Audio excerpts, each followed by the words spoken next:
Il y a 107 ans, les titans ont presque exterminé la race humaine. Ces monstres mesurent principalement une dizaine de mètres et se nourrissent d'humains. Les humains ayant survécu à cette extermination ont construit une cité fortifiée avec des murs d'enceinte de 50 mètres de haut pour pouvoir se protéger des titans. C'est en l'an 845, dans le district de Shiganshina, après 100 ans de paix, que l'un des murs protégeant la cité tombe. Ce jour-là, l'humanité s'en est souvenue. La terreur d'être dominée par eux. L'humiliation d'être emprisonné dans une cage. Vous avez compris peut-être ici de quoi on va parler après cette citation. Mais effectivement, on va parler de SNK ou Shingeki no Kyojin ou Attack on Titan ou AOT ou encore chez nous, à la bonne franquette, l'attaque des titans qui aurait dû se traduire l'avancée des titans. Ah bon. Mais je chipote. Ce n'est pas moi qui... Oui, encore l'assaut des titans. L'attaque des titans est un shonen mature sorti en 2009 au Japon dans le Besatsu Shonen Magazine, puis édité par Kodansha, et en 2013 dans nos contrées édité par Pika Édition, dans la section Seinen d'ailleurs, ce qui est très marrant car Shingeki no Kyojin est à la base un shonen, sorti dans un shonen. Il est publié dans un magazine de shonen, justement.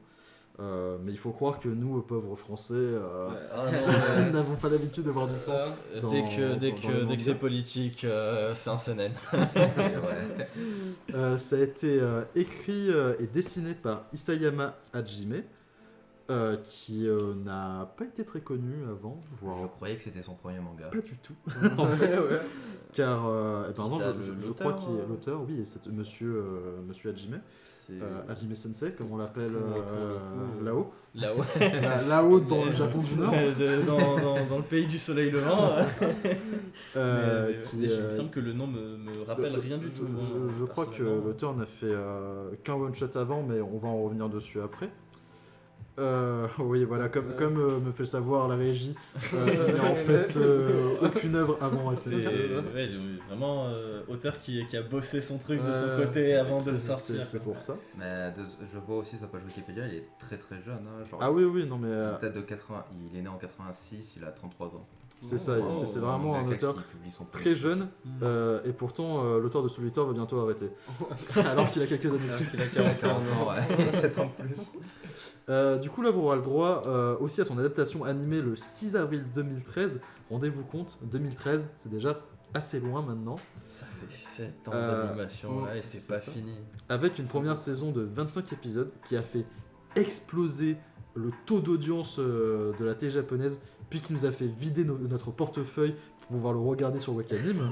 C'était pas d'ailleurs ce qui a boosté Wakanim c'est l'un des animes qui a boosté Wakanim moi, tout en haut. Je me souviens pas de Wakanim avant ça. Hein. Bien que avant, ils ont sorti SAO, donc Sword Art Online, qui a aussi fait un tabac monumental qui avait vraiment bien marché, dans l'Occident, et d'ailleurs encore aujourd'hui à Japan Expo ah bah non, il y a eu le Covid je veux dire encore avant, à l'époque où il y avait des conventions, fut une époque, je vous parle d'un temps que les jeunes de 20 ans ne peuvent plus vu beaucoup de cosplay SAO, de Azuna, Kirito et toute la famille.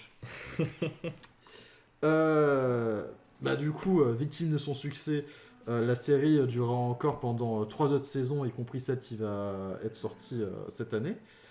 Mais aussi beaucoup de spin-off, que ce soit sur nos écrans ou en papier. Mais on en reparlera un peu plus tard. Ouais, c'est vrai, je les avais oubliés, les spin-offs. Oui. Il y en a tant que ça. Très bien. J'en connais un vite fait. On va en parler après, mais ça risque peut-être de vous étonner. Oui, j'en connais 2. Pour les personnes, on sait jamais, qui ne connaissent pas SNK, Shingeki no Kyojin, que quand bien vous fasse. Vous allez pouvoir le découvrir. Vous allez pouvoir le découvrir et c'est incroyable. L'histoire nous plonge dans une dystopie post-apo avec un soupçon de dictature militaire où les humains sont enfermés littéralement entre 3 grands murs servant de rempart contre des monstruosités géantes se nommant des titans, tout simplement. Nous suivrons Eren Yeager qui nourrit une haine vengeresse face à ces géants mangeurs de chair humaine et souhaitant tous les exterminer jusqu'au dernier. Compréhensible. Ce qui risque quand même d'être difficile vu sa taille et vu la taille de ces géants de plus de 10 mètres parfois. Ah, il y a une différence notable. Heureusement que pour ça, une invention est inventée qui s'appelle la manœuvre tridimensionnelle. C'est l'équipement tridimensionnel, ouais. Qui te fait faire des manœuvres tridimensionnelles. Qui te fait faire des manœuvres tridimensionnelles. Te permet la manœuvre. Qui permettent d'être Spider-Man littéralement et de foncer sur les titans pour découper une partie de leur nuque arrière. Enfin, la nuque, c'est qui est le seul point faible. Ah, la fameuse nuque avant. La fameuse nuque avant qui se trouve là où il y a la Glock chez les hommes.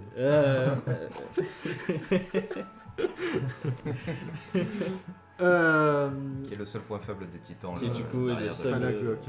Voilà. Pas la Glock. Vraiment, c'est juste la nuque le point faible. Pour cela, il devra intégrer l'armée luttant contre les titans tout en protégeant ses concitoyens avec l'aide de ses 2 amis d'enfance, Armin Arlert, et pas Arlette, attention, c'est bien Arlert. C'est Arlerto en japonais. Arlert, il est allemand, de toute façon. De toute façon, oui, il y a beaucoup d'aspiration. Donc Armin, un intellectuel à la constitution un peu faible, ainsi que Mikasa Ackerman, qui est très proche de notre protagoniste et qui a un talent pour le combat, que ce soit contre des humains ou des titans. Ah vraiment, tête de classe, hein, tête de classe à tous les niveaux, Mikasa. C'est pas forcément une tête de PS. Voilà, c'est pas forcément quelqu'un de je veux pas qu'elle meure à contrairement à Armin, mais on va dire que du coup il se complète bien avec, vu qu'elle est très très forte dans n'importe quel domaine physique. À se demander du coup ce qu'Eren fait en fait dans ce groupe, vu que il n'apporte pas grand chose au duo de protagonistes subsidiaires.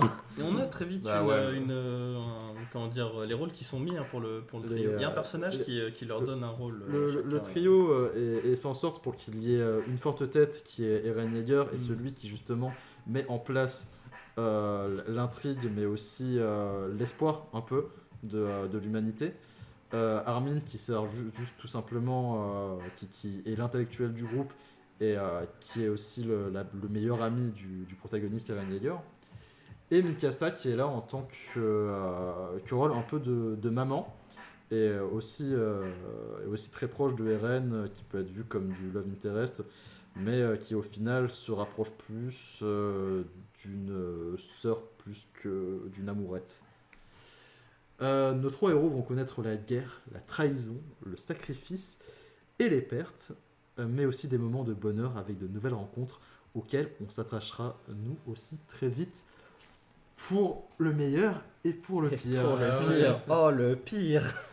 Mais quel pire. Et le pire, il y en a. Le pire reste à venir. Le pire reste à venir encore. Comme vous pouvez l'entendre à ma voix, oui, j'ai beaucoup aimé cette série, que ce soit en manga ou sur mon écran de télé. Mais vous avez peut-être aussi remarqué que ça a été un succès international, et c'est de cela que nous allons parler dans cette chronique, après cette intro qui aura duré beaucoup trop longtemps, et qui n'explique au final pas grand chose à part le fait que on suit un shonen boy qui veut tuer des méchants, des grands méchants, et qu'on sait pas ce qui sert, ce à quoi il sert, parce qu'il y a déjà un duo plus intéressant. Vous voyez là en fait sur l'image, vous voyez Eren en train d'essayer de crever l'œil d'un titan. Spoiler, ça marche pas. Spoiler, ça marche pas. Alors c'était pas la nuque ça. Bah ouais. On lui a dit d'attaquer la nuque. Non, ça c'est en termes techniques on appelle ça la nuque oculaire, et c'est pas point faible. Eren a beau être quelqu'un de très shonen, ça n'empêche pas qu'il ne sait toujours pas où se place il les est différents trop organes du corps humain. Il est trop shonen, pas assez nature. Si vous n'avez toujours pas vu SNK, d'ailleurs, les premiers épisodes, enfin l'un des premiers épisodes, va peut-être vous faire un choc. On te met très vite dans le contexte. Oui, voilà. Niveau histoire, on te fait très vite comprendre que c'est pas vraiment aussi simple que ça. Mais il y a des surprises dès les premiers. Il y a beaucoup de surprises. Et en même temps, c'est justement parce qu'il y a eu ces surprises-là que le manga et l'anime, surtout l'anime d'ailleurs, a marché tant que ça, mais on en reviendra aussi plus tard. Je vais maintenant vous parler justement de ce que j'avais dit avant, c'est-à-dire le succès à l'international. Des spin-offs. Parce que des spin-offs, mes amis, mes chers téléspectateurs, il y en a, mais à la pelle.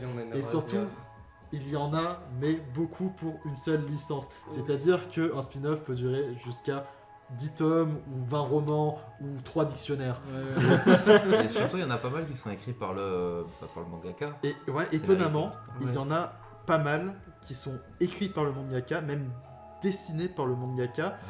Ou juste tout simplement où il est responsable ou superviseur du spin-off. Donc par ordre chronologique, désolé, en 2011, on a eu le droit au premier spin-off en light novel qui s'appelle L'attaque des titans Before the Fall. Je le dis en français parce qu'il est aussi... Il est adapté en manga, lui. Justement, il a été aussi sorti aussi très vite en France. Dès que la saison 1 s'est terminée, pour vous dire le succès qu'il a eu à l'international. En vrai, lui, il m'intéresse énormément, il a l'air trop et Before the Fall est vraiment très intéressant parce qu'il se passe vraiment quasiment 100 ans avant, pas vraiment, un peu plus tard, mais quasiment 100 ans avant l'histoire originale. Et on suit du coup ce qu'on peut appeler les premiers vraiment brigades qui vont lutter contre les titans et qui vont essayer de découvrir comment marchent les titans, où il faut attaquer. Parce qu'il faut vous rappeler que aussi, dans le contexte, que quand on commence SNK, c'est vraiment le tout début du moment où on découvre que le point faible des titans, c'est leur nuque. Donc vraiment, c'est très très récent. Ouais, l'information, il me semble qu'elle est vraiment récente. Des titans. Donc du coup c'est un light novel, donc un roman qui a été dessiné par un assistant de l'auteur parce qu'en fait il faut savoir aussi, c'est très marrant que l'auteur, on peut le voir dans tous les angles, mais ne savait pas dessiner grand chose au tout début de SNK et c'est c'est difficile à lire au début de SNK. C'est quoi, c'est très brouillon, les traits sont... C'est brouillon, c'est un peu mal dessiné quand même parfois, les backgrounds sont un peu... Est-ce que c'est mal dessiné à la Togashi ou il y a juste un trait particulier? Parce que Togashi, vraiment, par moment, c'était vraiment... C'est pas la Togashi parce que c'est quand même pas un brouillon, mais dans ses traits et tout, on voit que c'est quelqu'un qui a pas forcément l'habitude. On voit que c'est son premier manga, tout simplement.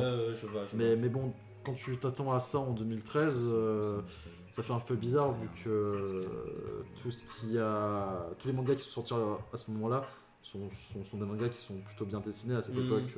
2009, il y a déjà eu beaucoup de mangas, tu t'entends pas avoir un mec random sortir. Le genre s'est exporté et il y a déjà une connaissance au niveau du dessin et tout ça. Mais par contre, il dessine mieux que One. Oui, je trouve que c'est pas très compliqué. C'est un petit mangaka sur l'internet qui fait ça gratuitement sur internet. donc sinon allez voir justement ces œuvres mais dessinées par Murata comme Mob Psycho non, Mob Psycho a pas été redessiné. Non, justement Mob Psycho c'est One. Oui voilà, Mob Psycho vraiment ça se ressent. Il a fait des progrès. Ça se ressent. Il a fait des progrès quand même. Mais on voit une évolution. Du coup pour revenir à SNK s'il vous plaît. Du coup, Before the Fall qui était le premier spin-off sorti en 2011, donc 3 ans après la sortie du manga officiel, donc pour vous dire le gros succès de la licence, puis qui a été adapté en manga assez tard par contre, là en 2013. Donc je crois que la saison 2 était déjà d'actualité à ce moment-là. En 2012, du coup, où on a vu popper de Wakanim pour la plupart d'entre nous Shingeki no Kyojin Junior High School, qui est le vrai deuxième spin-off. C'est le spin-off que je connais, c'est le seul que je connais. De SNK, du coup, qui est un spin-off chibiesque, slice of life humoristique de l'univers de SNK, mais du coup dans une école. Comme il y en a pour Naruto avec Rock Lee et One Piece. Exactement, exactement. Comme Naruto SD, Rock Lee SD et toutes les autres mangas qui ont des trucs humoristiques. Qui est très marrant, qui est bien noté aussi. Et dont Linked Horizon a fait un très bon opening. Ensuite, on a eu, et là ça devient intéressant parce qu'on part dans des choses que les gens ne connaissent pas forcément. En 2013, l'auteur a ressorti son one-shot qu'il avait fait avant SNK, qu'il a appelé Shingeki no Kyojin Zero. Ah ouais, d'accord. Qui du coup, en fait, est tout simplement un gros prototype de ce qu'on connaît maintenant, avec juste un chapitre qui met vraiment les bases du manga. C'est celui qu'on voit en bas à droite. C'est celui qu'on voit en haut en partant de en haut à gauche en deuxième. Ok. Donc, oui. Après, faut dire que ça a été redessiné et remis dans au goût du jour, parce que le one-shot de base est, je crois, quasiment pas trouvable. Okay. Donc c'est la seule façon du coup de pouvoir voir Shingeki no Kyojin 0 maintenant, qui a été du coup remaster par lui-même. C'est qui doit être fier. Du coup en 2013 il est sorti.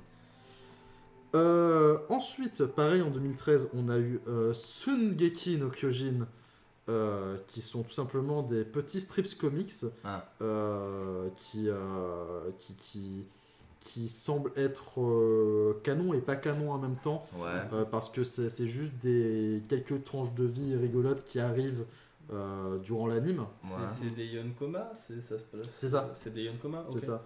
Mais bon, on sait pas trop si c'est canon ou pas, en tout cas c'est marrant, c'est drôle, et on va dire que c'est les moments de repos si vous avez trop eu de stress en regardant l'anime. Super. Pour ceux qui n'ont pas eu leur dose de Sacha dans l'animé. C'est aussi c'est aussi une façon de pouvoir retrouver des visages qui ne sont plus présents actuellement dans l'anime ou le manga. En fait, c'était marrant parce que Shingeki no Kyojin c'était un peu dans la liste de ses œuvres avec Game of Thrones où genre ça fait le jeu de fléchettes qui sait qui va mourir. Un peu, mais c'est bien fait. Contrairement à notre anime que je ne citerai pas. Oui. Pareil, en 2013, là, on a par contre quelque chose qui a sans doute fait mouiller les 3/4 des fans, y compris Enzo actuellement présent, qui est tout simplement l'attaque des titans Birth of Levi, qui raconte tout simplement en fait l'histoire du personnage sans doute le plus charismatique de la licence. Donc Birth of Levi qui retrace tout simplement toute l'enfance de Levi jusqu'à son recrutement dans la brigade d'Erwin. Donc on rencontre avec lui ses premiers coéquipiers, sa première fois contre un titan, ses premières pertes contre les titans, et aussi pourquoi est-ce qu'il donne autant de respect à Erwin. Très très bien. C'est un roman à la base qui est devenu un manga après et qui a été adapté en anime avec 2-3 OAV. Pour vous dire, il y a 3 OAV. pour vous dire comme ils savaient que ça allait marcher, et ça a marché, parce que tout simplement c'est Levi. C'est Levi juste. Levi très très très mal aimé au début des SNK, mais qui s'est retrouvé au final dans le top 1 de tous idolâtré par n'importe qui détesté parce à la fin. Des petits excès de violence, ça, on adore quand il fait le ménage. On passe à 2014 où là on a eu un light novel qui s'appelle Hope of the City Light, où l'on suit un membre de la guilde des voleurs ainsi qu'une soldate de la garnison juste après la chute du mur. Incroyable. Donc je me suis pas renseigné beaucoup. C'est un truc qui n'est pas sorti par contre en France. C'est un light novel seulement. Par contre là il n'y a pas de manga, d'anime ou quoi que ce soit. Il n'y a pas de version graphique. Et en même temps ça semblait intéressant de pouvoir moi en tout cas j'ai envie de me renseigner dessus. Parce que ça parle quand même d'un côté où là c'est vraiment on suit un personnage qui n'a aucun rapport avec l'armée ou même la politique qu'il y a dans SNK, et qui croise justement un soldat venant de la garnison, qui est donc la garnison qui s'occupe justement de tout ce qui est conflit citoyen ou problèmes internes entre les murs. La Rose, c'est ça? C'est ça, avec l'insigne de la Rose. Les squadrons avec la Rose. C'est on va dire, là que tu vas par défaut si tu sais pas trop quoi faire. Si tu veux être tranquille et que t'as pas les capacités, pas les compétences pour être dans l'élite du roi. Si tu veux pas mourir aussi. Mais du coup, juste le fait que l'on suit quelqu'un de la membre de la guilde des voleurs, dont je ne savais pas que ça existait. Je suis surpris d'entendre. Genre d'un coup, on est dans un setting fantasy là. C'est guilde des mages. La même année, en 2014, on a eu pareil un spin-off qui a aussi eu énormément de succès, qui se nomme Shingeki no Kyojin, ou l'Attaque des Titans, vu qu'il est sorti en France, Lost Girls, qui était un light novel qui est sorti en manga et qui, pareil, a eu ses OAV. Là, je pense que je vais les voir. Qui parle tout simplement de Annie Leonhardt, voilà, justement, parce ainsi que Mikasa Ackerman. Sérieux. Donc l'œuvre met beaucoup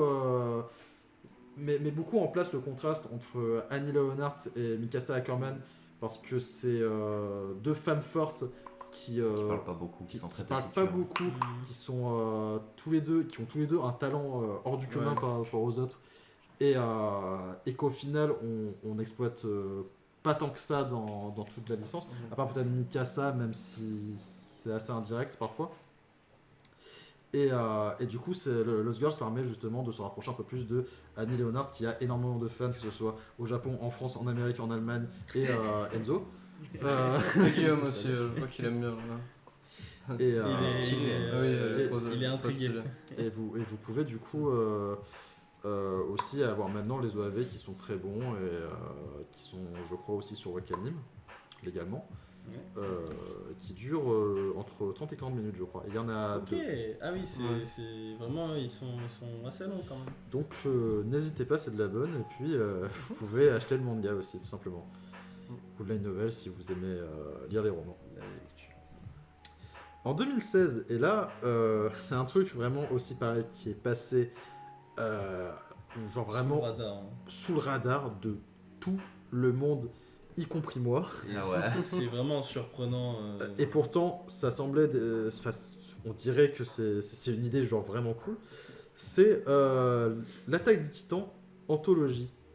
Et là, je l'ai dit en français, donc c'est sorti en France, et pourtant personne n'en a parlé. Et du coup, le concept de l'Attaque des Titans Anthologie, c'est que c'est un comics, et non pas un manga, qui réunit plusieurs auteurs et dessinateurs, mais occidentaux.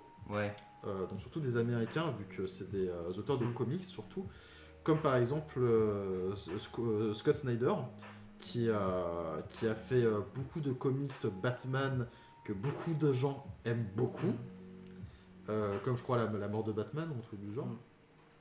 Comment il s'appelle? Scott Snyder. Si tu tapes juste Snyder, vraiment on regarde sa BD Tech, mais il a vraiment fait des comics très cool. Ou bien tout simplement le dessinateur actuel de Daredevil aussi, pour dire que ça. Et du coup, le comics se sépare en plusieurs petites histoires qui sont totalement inventées, pas du tout canon, mais qui sont très intéressantes dans l'idée, parce que par exemple, on peut voir une histoire qui parle tout simplement de SNK, mais si ça se passait à San Francisco. Donc du coup, avec des titans qui se baladent dans San Francisco et tout, à notre époque du coup. Et ça a l'air assez marrant dans l'idée et assez fun à lire.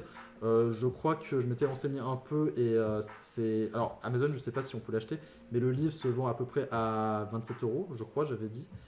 Et je crois qu'il est encore trouvable et ça a l'air quand même d'être une petite perle, quoi. Et pour les gens qui aiment SNK, ça coûte rien d'essayer. Ça n'a pas de prix. Scott Snyder, je vois sur Batman, il a fait entièrement l'arc Joker truc, je crois, je sais plus comment il s'appelle. Avec la cour des hiboux, qui est considéré comme méga cool, et l'arc aussi A Death in the Family, qui est aussi considéré comme ouf. Non mais très très bon, très bon auteur. Donc vraiment, je vais jeter un coup d'œil sur l'anthologie et peut-être je reviendrai dessus pour une prochaine émission, vite fait, vraiment pour dire si c'est bien ou pas. Mais du coup, voilà, j'ai parlé que des trucs principaux, mais bon, je vous parle pas des films récap, des dramas audio, de Shingeki no Kyojin radio avec des seiyuu de l'anime en tant qu'animateur, des concerts de Linked Horizon, donc le groupe qui s'est propulsé en même temps que Shingeki no Kyojin et qui fait la plupart de ses openings. La bande-son originale de Hiroyuki Sawano, messieurs. Donc, c'est l'anime où il s'est fait connaître aussi, pour vous dire. Donc, voilà, Sawano qui est maintenant, je pense, l'un des compositeurs actuels dans la Japanimation qui est le plus respecté au monde. Maintenant, vu tous les succès qu'il a engendrés, juste parce qu'il a mis sa musique. Juste parce qu'il a mis son nom dessus. Voilà. Des jeux vidéo qui sont très bien, qui a eu un deuxième opus en beat'em all, non plutôt en Warriors, enfin en faux Warriors, un Musou. Voilà, un Musou. Techniquement un Musou, mais genre pour le coup ils ont appelle ça vraiment réfléchi à la formule, ils ont fait quelque chose de différent quoi. Donc voilà, que je vous conseille, que Enzo a terminé aussi. Ouais, très bon. Okay. Très bon. Et aussi le film live avec des vrais acteurs, dans vraiment des vrais titans en 3D, mais qui est très largement passable et que je vous conseille pas beaucoup, à part si c'est pour faire un jeu à boire sur qui est Armin et qui est Eren, tellement les acteurs se ressemblent. Bref, vous avez compris que la licence est immense et qu'il couvre beaucoup de formats à ce jour. Du coup, je vais juste vous demander, vous, votre expérience avec SNK, qu'est-ce que vous pensez de SNK, quel est votre feeling et c'est quoi votre note de SNK actuellement, genre de... la note, je pense que c'est unanime. Toi, tu as regardé la saison 3, il n'y a pas vu que moi j'ai rattrapé tout SNK récemment, il y a quelque chose à dire sur la série et je trouve que vraiment c'est un point fort comme un point faible. C'est le fait que la série a beaucoup plus d'impact si elle est faite d'une traite. Parce que c'est vraiment nécessaire, parce que vraiment elle demande beaucoup d'attention c'est très dense. Niveau réflexion par exemple, il y a tout un arc politique qui est très intéressant, qui est beaucoup mieux amené dans l'anime que dans le manga apparemment. Qui demande quand même un peu de concentration parce qu'on peut vite être éjecté de l'histoire si on s'attarde pas dessus, parce que vraiment je vais pas spoiler quoi que ce soit, mais vraiment qui reste intéressant et c'est dommage de se priver de ça, se lâcher l'animé avec ça. Le problème c'est que je peux comprendre les personnes qui ont lâché SNK en cours de saison ou quand une saison se termine, car le manga est clairement pas fait du tout pour être lu séparément à chaque arc. C'est vraiment tout qui se complète et tout qui s'aligne pour donner quelque chose. L'animé, il a été produit avec pas mal de différences de temps entre chaque saison. Le problème, c'est qu'il faut savoir que on va en reparler après parce que je compte parler de la saison 4 aussi, sans spoiler bien sûr. Mais ça a été le gros premier anime de Wit Studio qui était à ce moment-là un studio très très très récent, mais qui a su montrer un talent inné. C'est-à-dire que Wit Studio, on a vu les qualités de travail sur d'autres animés, je cite que Vinland Saga par exemple, qui vraiment a fait parler de lui également. Et la preuve est que ils ont propulsé SNK grâce à ça, et pas à cause du manga qui justement à ce moment-là était connu, mais c'était pas un succès commercial. Maintenant, si on va dire. Maintenant, maintenant il a réussi à se prouver. Le manga, maintenant, là, il a atteint un stade où je pense que. Vraiment, il a réussi à se prouver. Mais par contre, la saison 3, c'est une énorme bombe. Vraiment, c'est incroyable. Autant. C'est-à-dire que t'as hâte de la saison 4. Tu termines la saison 2, t'es content. Tu commences la saison 3. C'est dingue, il y a des détails jusque dans l'opening. Pour faire un petit tour de table, du coup, Guillaume, toi, qu'est-ce que t'en penses? Je me souviens de SNK, c'était ce manga pas super bien dessiné que j'avais commencé, qui commençait à faire parler de lui quand il n'y avait pas encore eu l'animé. Et tout le monde était en mode wow, ça va être le gros shonen et tout ça. C'est vrai qu'il y a vraiment eu une hype. Il y a vraiment des gens qui se sont dit, ou même des critiques YouTube, notamment le chef Otaku ou d'autres gens que je ne citerai pas parce que je les aime pas beaucoup, mais Je vois de qui tu parles, oui. mais qui disaient et qui se posaient réellement la question que, comme nous, lecteurs qui lisaient ça au début, peut-être que c'est le prochain manga qui arrivera au stade de tout ce qui est Dragon Ball, Naruto. C'est pas du tout dans le même délire, mais oui, C'est voilà. pas un délire, mais en tout cas, genre, avoir une renommée comme ça. Ouais, qui va s'imposer comme culte et comme un must. Et je dois dire que peut-être on y arrive. Le truc c'est que c'est difficile à dire parce que contrairement à d'autres trucs, sur Naruto One Piece, c'est vraiment un autre délire quoi. C'est un autre registre. Hein, Le mec crée ses histoires pas du tout de la même façon que tout le reste. C'est ça qui est fort, c'est que justement, si le mec arrive à percer avec ça et à faire subsister l'œuvre sans qu'elle continue, c'est que c'est un succès. Selon moi, SNK, c'est la preuve que genre tu peux faire subsister une œuvre quasi entièrement sur son écriture et qui est unique, qui apporte quelque chose de très intéressant à toute l'industrie du shonen et que j'espère qu'on verra que ça aura des conséquences, quoi, que ça aura des inspirations. Parce qu'on en a un peu marre d'avoir des shonen qui commencent. On peut peut-être déjà faire le lien avec d'autres mangas actuels, justement, comme The Promised Neverland, Kimetsu no Yaiba, qui osent se finir. Qui osent se finir, mais surtout qui osent montrer beaucoup plus de sang qu'un Dragon Ball ou qu'un One Piece ou qu'un shonen qui sont plus matures, qui parlent de thèmes aussi que tu ne trouverais pas forcément tout le temps dans Shonen Jump. C'est des mangas qui ont osé et qui ont marché. Ils se mouillent beaucoup plus et peut-être qu'à l'époque. Que SNK a été la prémisse de tout ça. Moi c'est bon. Moi je fais partie des gens qui ont découvert l'œuvre avec l'anime. Et en fait j'ai tout de suite accroché. Du coup genre j'ai fait que l'anime par contre genre oui pareil je me suis pas dit à un moment genre ouais peut-être je vais lire le manga entre temps. Du coup je me suis maté les 3 saisons et franchement j'ai accroché de suite déjà pour l'histoire, pour l'animation parce que oui non mais il y a vraiment des moyens qui sont mis pour les personnages aussi. Et puis après je me suis mis dans le manga et genre en fait l'œuvre enfin sans spoiler bien sûr tout ça, mais je veux dire ça s'arrête plus et c'est incroyable, mais vraiment c'est un autre niveau. Et la saison 4 qui va arriver, mais genre franchement on va en parler après, je pense qu'on va en parler, mais elle va être exceptionnelle. Je suis vraiment dans un débat interne de est-ce que je lis les scans en vrai j'achète le manga les deux, ou est-ce que j'attends la série, mais vraiment la série. Si vous hésitez vraiment, vous pouvez faire les deux. Oui, parce que franchement, vraiment les deux se valent. Mais le manga est une expérience unique actuellement, et je pense que l'anime, comme pour la saison 3 d'ailleurs, va juste sublimer le tout. Sans parler du fait que le manga il devient quand même vachement joli. Le manga amélioré depuis l'arc, l'avant-dernier arc qu'on a eu en manga, donc la fin saison 3 dans l'anime, le manga est énormément bien dessiné. Il est vraiment bien dessiné à des moments où je me suis dit que en fait parfois je pouvais voir l'anime flotter devant moi. Genre vraiment je voyais les keyframes. Mais c'est embelli.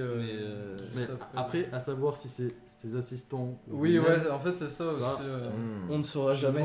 On ne saura jamais, mais je pense cela ne nous regarde pas. Je pense qu'il s'est entraîné et qu'il fait au moins les personnages. Après, il y a l'expérience qui joue avec le temps. Parce que par contre, dans ses premiers scans, ce qu'il arrivait très bien à faire, c'était les expressions.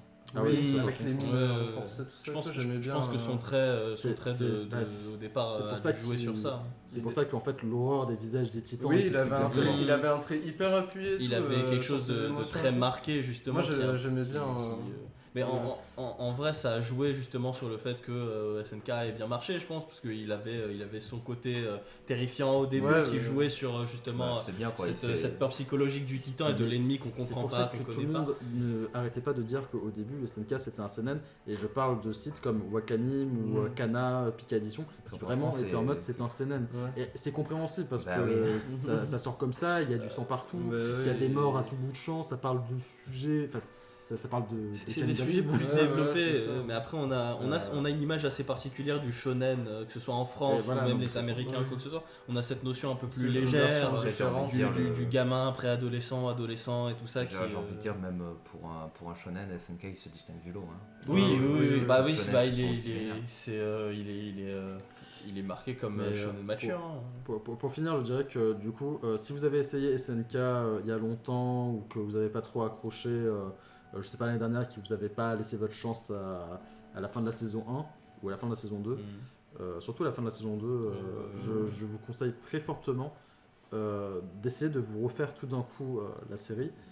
Et si vous êtes arrêté à partir de la saison 2, parce que la saison 2, vous avez mis un peu un stop ou vous a pas mis assez de punch pour la suite. C'est le syndrome que j'ai eu pour le coup avec la fin de la saison 2. De vraiment essayer de vous remettre sur la saison 3 qui est vraiment incroyable. Donc voilà. Je vais à présent parler d'un truc qui Il y a un débat. va un peu... Parce que là, il y a un vrai débat qui se crée. Ouais. Parce qu'il faut savoir que pendant tout ce temps, on en a parlé justement, Wii Studio, ce studio formidable qui a popé de nulle part, qui nous a pondu Mais du sucre. du sucre, oui, non, et mais, SNK qui arrive, Ouais. leur anime original, Cabaneri Iron Fortress, que j'appelle de moi-même Attack on Chouchou, qui ressemble un peu à SNK via diverses choses. Très bon nom pour le coup. Et qui est aussi pareil, merveilleusement beau, très bien animé, tout ça. Et d'ailleurs, pareil aussi, justement, le studio qui nous a pondu récemment, Vinland Saga, Vinland qui Saga, est vraiment une adaptation, mais Incroyable. Et surtout, incroyable. ça dans le manga. Incroyable, et il y a toujours, on n'avait pas les Blu-ray à l'époque. Hein. C'est vraiment, hein, avec les Blu-ray, ça a dû. Il y a des détails qui doivent être incroyables, ça. encore plus. Mais il faut savoir que notre bon vieux Wii Studio, malgré les quelques animes qu'il aurait pu refourguer à d'autres à la place, comme par exemple The Ancient Magus Bride, qui je trouve n'a pas sa place dans ce studio-là, mais bon, c'est un autre débat. Ça reste une bonne série, mais. A décidé, Priorité. un peu malheureusement, on verra, de fourguer le bébé à Mappa Studio. Petit ange parti trop tôt. Incroyable ça. Mappa Studio, qui est un studio plutôt sympa, qui a travaillé sur des œuvres comme Garo, la série animée Garo, qui a une animation sympa aussi, qui a travaillé sur Rage of Bahamut, saison 1-2, qui a des animations Qui est sympa vraiment bien, aussi. qui est sympa visuellement. Banana Fish, qui était aussi un Il est bien, un Banana anime plutôt frais et très bon.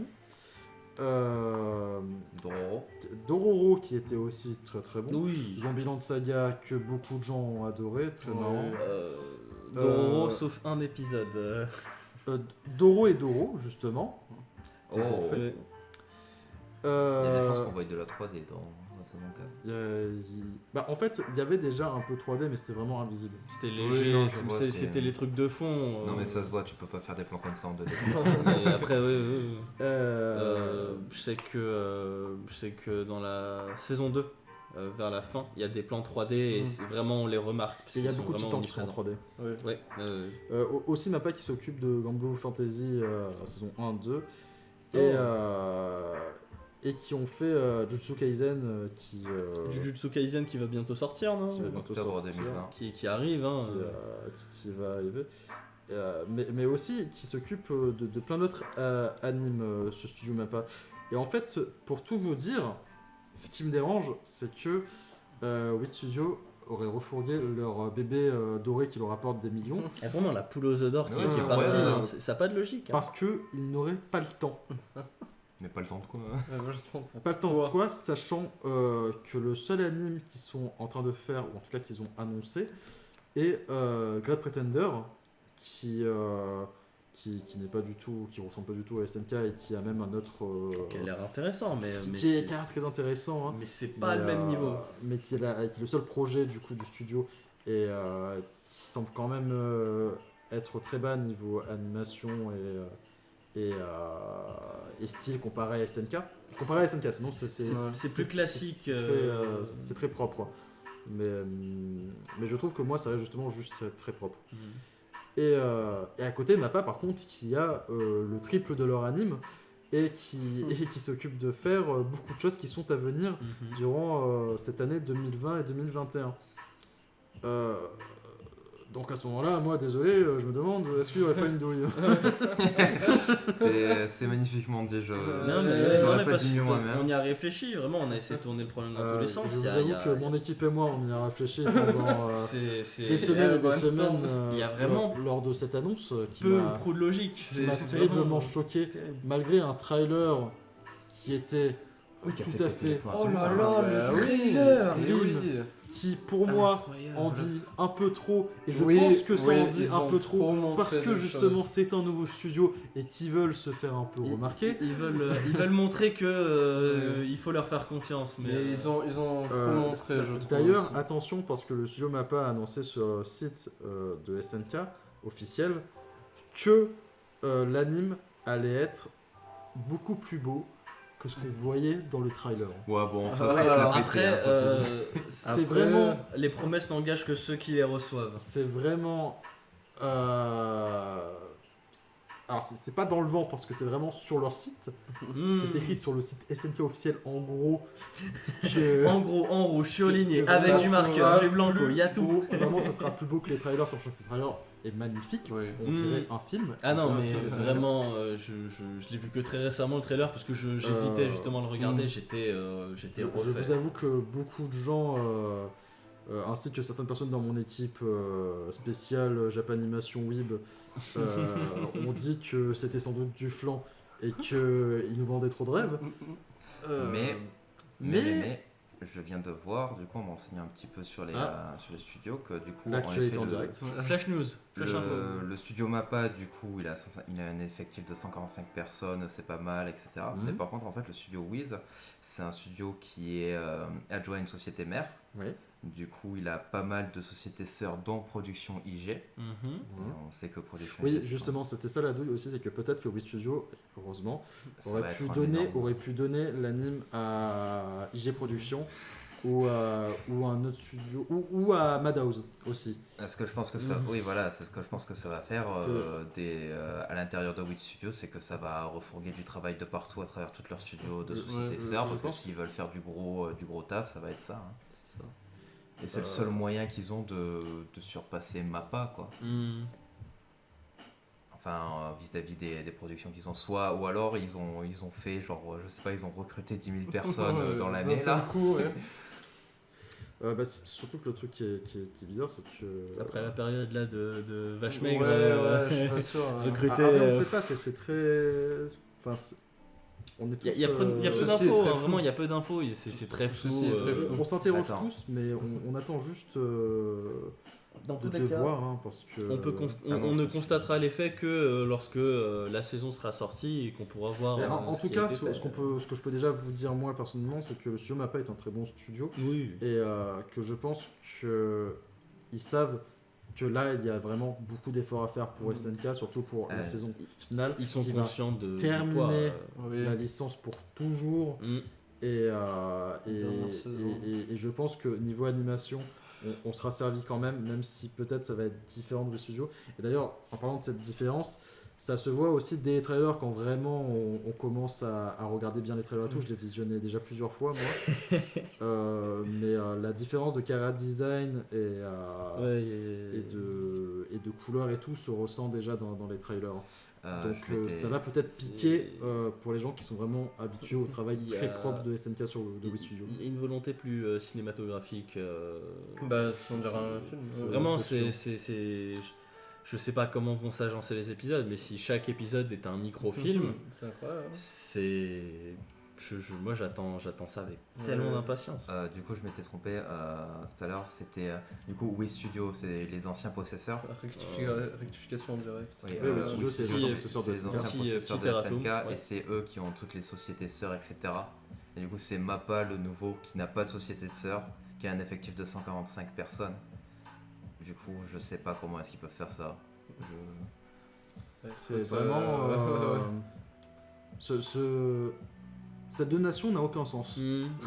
Enfin, la seule sens que je verrais, c'est que pour eux, en tout cas, alors que déjà ça soit une décision de la société mère, et qu'ils aient jugé que ça m'étonnerait pas que niveau moyen c'était trop une pauvre Afrique, enfin que ça leur brûlait trop de budget quoi, un truc du genre. C'est la seule décision que je verrais, qu'on soit pas au courant mais qu'en fait la production d'un épisode de SNK ça leur coûte, ce soit un PIB du Japon genre.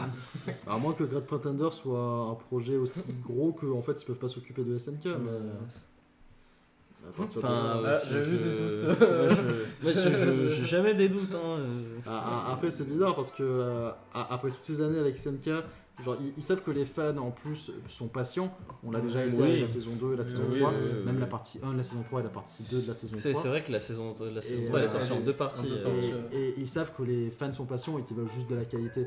Donc pour le coup, MAPPA a vraiment un gros poids sur le dos. Ah oui, non, là ils ont vraiment... Ils doivent nous régaler. Ils ont vraiment une grosse pression sur le dos. Parce que là c'est vraiment pire que que One Punch Man, c'est-à-dire que One Punch Man c'était une saison de 12 épisodes qui était très bien animée par Madhouse et plusieurs studios qui travaillaient avec.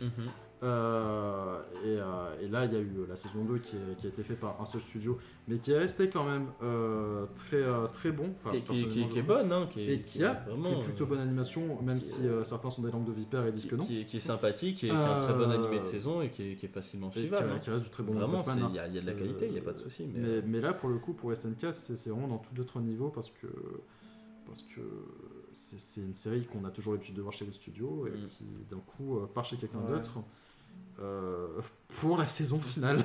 Oui, justement. Donc tout ça pour dire que du coup on attend et moi tout ce qu'on peut vous dire avec Enzo qui sommes à jour, on attend d'ailleurs le prochain chapitre. C'est que si vous n'êtes pas content niveau animation, au moins vous le saurez niveau scénario. Niveau scénario à 100% vous serez comblé. On l'a dit dans la rubrique nécrologique manga là que SNK ça allait bientôt se finir aussi. Ça va bientôt se... justement je l'ai gardé pour ça. Ah ok. C'est arc final, c'est vraiment dernière ligne droite. Dites-vous, donc pour récapituler tout ça, SNK est fait maintenant par MAPPA pour la saison finale qui va sortir en octobre si ce n'est pas repoussé. On touche du bois. Ou peut-être pas, on a envie que ça soit repoussé pour que ce soit encore meilleur. Et le manga devrait se terminer selon 2 ans passés avec l'auteur bientôt. Bientôt, c'est les bientôt à la TF1 par contre. Sachant du coup, comme je vous l'ai dit, que le manga n'est pas terminé et que l'anime termine tout. Ouais, c'est ça. Sachant que si vous visionnez le trailer, je vous conseille pas de visionner le trailer, mais si vous voulez vraiment, allez-y, ce n'est pas grave. Parce qu'il y a des trucs qui sont préférables de se garder en surprise. Mais c'est vrai qu'on avait trouvé qu'ils montraient. Je trouve qu'ils en montrent trop. Mais voilà, encore une fois, c'est parce que peut-être MAPPA veut montrer qu'ils en ont dans qu'il faut leur faire confiance, en soi. Mais du coup, oui, donc là, le véritable défi pour MAPPA, c'est que déjà, ils ont une saison finale à faire qui doit être de A à Z des films, vraiment. Ils sont obligés de faire ça, sinon ils vont perdre toute crédibilité. Et ça va impacter leur production. Ça, le deuxième gros défi, c'est qu'ils vont devoir se caler sur le manga pour faire les derniers épisodes, le grand climax et tout ça parce que ça se trouve même l'auteur en fait ne sait pas où il part. Mais bon, on veut pas se retrouver avec une fin à la FMA. Personnellement, l'auteur a l'air de savoir aller où il part dans le manga. C'est juste que vraiment ça dure un moment et vraiment on sait pas jusqu'à où ça va aller dans le manga actuellement. Désolé. Mais ça se trouve du coup le manga et l'anime vont se terminer en même temps et ça sera peut-être une collab. Ouais, ça serait... Mais c'est pas la première fois, hein. Souvenez-vous, Dragon Ball Super, c'est pas un bon exemple, mais il y a eu ça. T'as dit des mots grossiers là.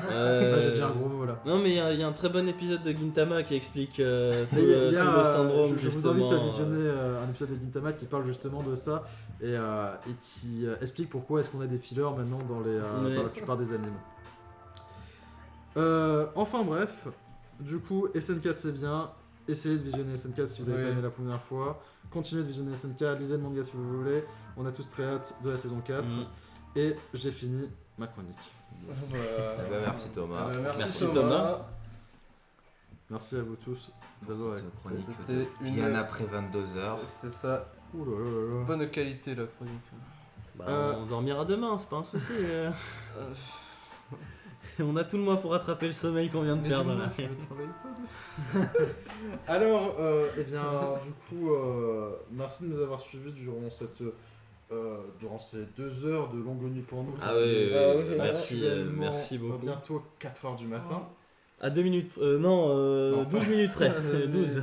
Et n'hésitez pas à laisser des commentaires pour nous dire ce qui allait et ce qui allait pas. Si, c'est- oui, des conseils. Sachez que des c'est un recommandations. pilote, donc Les commentaires seraient appréciés. Ouais, donc c'est normal qu'on ait fait des bavures et qu'on ait eu des problèmes techniques. bavure, c'est pas beaucoup beau. aussi, on a fait beaucoup de bavures dans cette émission. Et on a certes aussi beaucoup bégayé et trouvé nos mots. Oui, c'est c'est normal. c'est le pilote. On aussi essaye de dans- rendre le aussi chose dans- vivant en fait. on est aussi dans l'impro. Il y a beaucoup d'improvisation, on essaie de pas trop rendre ça carré, et, on essaie de garder une certaine convivialité. Un rapport humain en fait. Et du coup, sachez que la prochaine fois, ce sera véritablement la première émission de C'est 22 l'épisode heures pas assez. Ouais. Donc n'importe quel retour, on va le on va prendre. essayer de Ah le- oui, non, là vraiment c'est. il n'y aura si vous pas avez des forcément retours à mettre, les mêmes personnes et le même nombre de personnes Oui. tout le temps. Sachez que cette émission sera mensuelle et non pas hebdomadaire. Pour le bien de tout le monde, que ce soit pour vous et pour nous. Niveau actualité et aussi niveau, pour nos santé mentale et pour notre niveau sommeil. du travail qu'on fournit. Et je pense qu'on a tout dit. Ah oui. Merci d'avoir Merci d'avoir écouté. Merci d'avoir écouté. Merci à vous. merci d'avoir écouté en 22 espérant, heures pas assez, et ça s'est vraiment beaucoup très bien passé. Ça s'est beaucoup passé. Et je vous dis à la prochaine fois pour l'émission numéro 1 de 22 heures pas assez, qui sera sans doute le mois prochain, en juillet. Bye bye. Allez, bye bye. Ciao Au ciao. revoir à tous, merci beaucoup. Merci beaucoup. Encore Merci. une fois, je Au ne dirai revoir. jamais Au assez. revoir. À la prochaine. À la Merci. prochaine.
Destruction.